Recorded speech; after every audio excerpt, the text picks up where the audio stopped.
L'homéopathie devrait bientôt être déremboursée. La Haute Autorité de Santé a rendu son avis. Oui, la décision qui a déjà fuité dans la presse, l'homéopathie, les Français en raffolent. 77% l'ont déjà consommé. Cette décision va-t-elle faire économiser réellement beaucoup d'argent à la sécurité sociale? Les précisions de Mélanie Gomez. Du côté scientifique, c'est tranché. Les experts ont analysé des centaines d'études. Aucune n'a montré l'efficacité de l'homéopathie. Elle doit donc être déremboursée.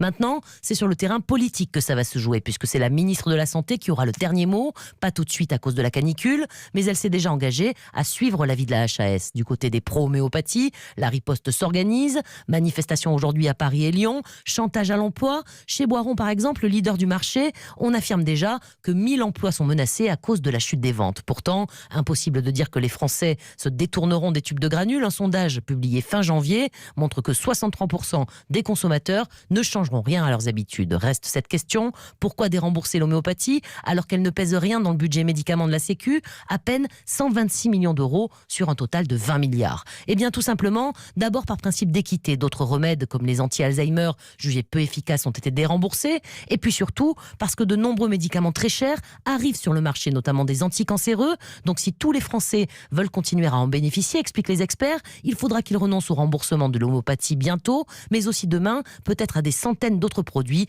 aussi peu efficaces. Mélanie Gomez.